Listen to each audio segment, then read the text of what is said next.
छत्तीसगढ़ के भिलाई में गुरुजी पंडित प्रदीप मिश्रा जी द्वारा वाची जा रही श्री एकांतेश्वर महादेव शिव महापुराण कथा के चौथे दिन की कथा पूर्ण हो चुकी है। यह कथा 28 अप्रैल से 1 मई तक दोपहर के 2 बजे से 5 बजे तक चलने वाली है। आज की कथा में गुरुजी ने काफ़ी नए उपायों के साथ साथ काफ़ी अच्छे पत्र पढ़े हैं। साथ ही गुरुजी ने रुद्राक्ष वितरण से जुड़ी बहुत बड़ी खुशखबरी दे दी है, जिसकी जानकारी आपको इस वीडियो के माध्यम से मिलने वाली है। आज की कथा में गुरुजी ने नए उपाय, पत्र और उपयोगी जानकारी दी है। सभी की जानकारी हम आपको इस वीडियो के माध्यम से दे देंगे।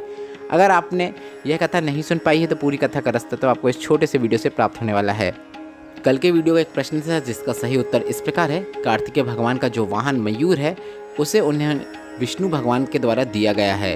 विष्णु भगवान ने ही कार्तिकेय भगवान को मयूर वाहन दिया है। और आज का प्रश्न आपकी स्क्रीन में भी दिख रहा है, जो कि इस प्रकार है। इनमें से कौन सा माता पार्वती का रूप नहीं है? आपके ऑप्शन इस प्रकार हैं। ए कात्यायनी, बी शैलपुत्री, सी कुष्मांडा, डी रुक्मणी। आप इस प्रश्न का उत्तर अभी कमेंट के जरिए हमें भेज सकते हैं। हम इस प्रश्न का उत्तर आपको कल के वीडियो में बता देंगे। बढ़ते हैं आज की कथा की पहली जानकारी की ओर। कथा शुरू होते ही गुरुजी ने कहा कि मेरे देवाधिदेव महादेव के पास जो भी सामग्री रखी हुई है वह साधारण नहीं हो सकती। शिव के शरीर से लगे हुए पुष्प की कीमत हो जाती है। शिव के शरीर से लगे हुए गंगा की धार की कीमत हो जाती है। शिवलिंग पर स्पर्श हुई भस्म की भी कीमत हो जाती है। शिवलिंग पर स्पर्श मृत चर्म की भी कीमत हो जाती है। शिवलिंग पर स्पर्श बेलपत्र की भी कीमत हो जाती है। शिवलिंग पर स्पर्श मट्टी की भी कीमत हो जाती है। अर्थात जो शिव जी से लगा होता है वह मनुष्य की कीमत भी देवाधिदेव महादेव बढ़ा ही देते हैं। बढ़ते हैं आज की कथा की दूसरी जानकारी की ओर। एक पत्र आया जिसमें उन्होंने लिखा, मेरी बहन का 12 वर्ष का बेटा शांत हो गया और मेरी बहन टूट गई। उसके जीवन में एक पहाड़ सा टूट गया क्योंकि 12 वर्ष की आयु का उसका बेटा शांत हो गया था।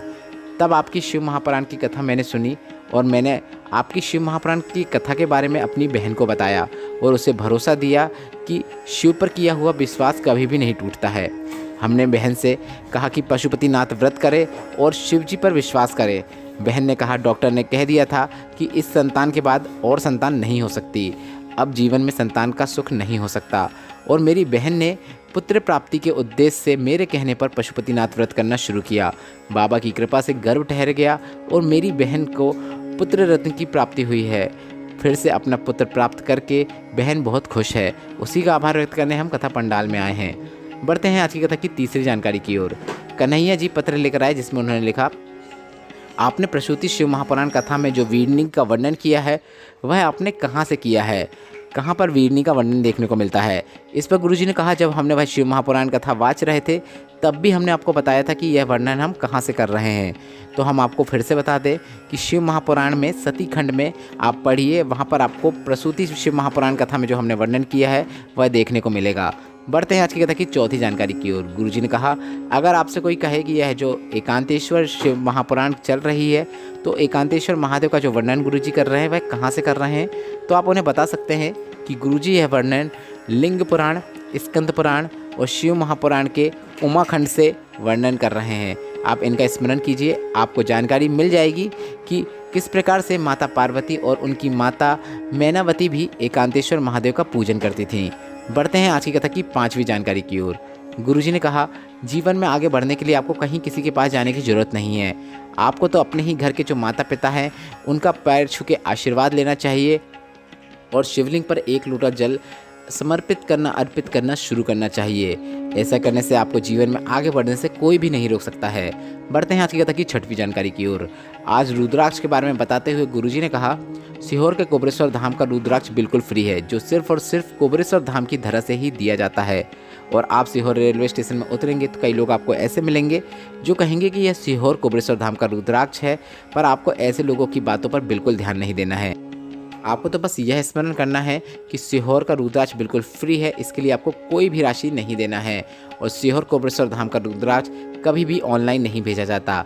इसे प्राप्त करने के लिए आपको स्वयं सीहोर कोबरेश्वर धाम की धरा में आकर ही रुद्राक्ष स्वयं प्राप्त करना होता है। बढ़ते हैं आज की कथा की सातवीं जानकारी की ओर। गुरुजी ने कहा, कई लोग ऐसा कहते हैं कि हम जब भी सीहोर कोबरेश्वर धाम आते हैं रुद्राक्ष लेने तो वहाँ पर हमें रुद्राक्ष नहीं मिल पाता है। आप मना कर देते हैं, कई बार हमें खाली हाथ लौटना पड़ता है। तो इस पर गुरुजी ने कहा कि हमें भी अच्छा नहीं लगता है मना करने में। हम भी प्रयास कर रहे हैं कि रुद्राक्ष वितरण जल्द से जल्द शुरू करें और कोशिश कर रहे हैं कि मई 2023 से रुद्राक्ष वितरण शुरू हो जाए। तो आज गुरुजी ने काफ़ी अच्छी खबर दी है। गुरुजी ने बताया है कि रुद्राक्ष, जिनको रुद्राक्ष की ज़रूरत है, जो रोग मुक्ति के लिए रुद्राक्ष प्राप्त करना चाहते हैं, उन्हें कौन सी तारीख से रुद्राक्ष मिलेगा वह तो नहीं बताया गुरुजी ने, पर यह बता दिया है कि मई 2023 से रुद्राक्ष वितरण शुरू होने की गुरुजी पूरी कोशिश कर रहे हैं। मतलब गुरुजी रुद्राक्ष 2023 में मई से वितरण करना शुरू करना चाह रहे हैं। अब जब पूरी डेट आ जाएगी, इसकी एग्जैक्ट डेट आ जाएगी, उसकी जानकारी भी हम आपको इसी चैनल के माध्यम से दे देंगे। बढ़ते हैं आज की कथा की 8वीं जानकारी की ओर। गुरुजी ने कहा, आपको सीहोर कोबरेश्वर धाम आने के बाद एक कार्य जरूर करना है। आपको सीहोर कोबरेश्वर धाम की धरा में खड़े होकर या फिर बैठकर 108 बार श्री शिवाय नमस्तुभ्यम मंत्र का जाप करना है और अपनी बात आपको महादेव से बोल देना है। वापस आप घर जाएंगे तो आपको अपना बैग तैयार करके रखना है, क्योंकि बाबा 3 महीने के अंदर आपको वापस जरूर बुला लेंगे। आपकी वह मनोकामना निश्चित पूर्ण होगी। बढ़ते हैं आज की कथा की 9वीं जानकारी की ओर। गुरुजी ने जानकारी दी, मैना, धन्या और कला पितरों की बेटियां हैं जो कि पितरलोक में निवास करती हैं। तो जिनके घर में कोई अधोगति में फंसा हुआ हो, कुंवारी अवस्था में मर गया हो, बाल्यावस्था में शांत हो गया हो, गर्भ अवस्था में शांत हो गया हो, तो ऐसे में अधोगति में फंस जाता है। तो ऐसे में आपको शिवलिंग पर जल अर्पित करते समय मैना, धन्या और कला का स्मरण करना है, श्री शिवाय नमस्तुभ्यम मंत्र का जाप करना है और अधोगति में फंसे हुए व्यक्ति को मुक्ति मिल जाती है। बढ़ते हैं आज की कथा की 10वीं जानकारी की ओर। गुरुजी ने बताया, आपको शिव महापुराण की एक बात अपने जीवन में उतारना चाहिए। ध्यान से समझिएगा, जब हम शिवलिंग पर जल अर्पित कर रहे हैं तो आपको यह स्मरण करना चाहिए कि आपके हाथ में जो लोटा है, जो जल कलश है, वह शिवलिंग पर टच नहीं होना चाहिए, शिवलिंग पर स्पर्श नहीं होना चाहिए। आप थोड़ा ऊपर से जल अर्पित करें। और शिव महापुराण में यहाँ तक लिखा है कि जल की धार भी धीरे होना चाहिए, मतलब आपको धीरे धीरे जल अर्पित करना है। जल की एक धार होना चाहिए जो कि धीरे धीरे पतली सी धार होना चाहिए।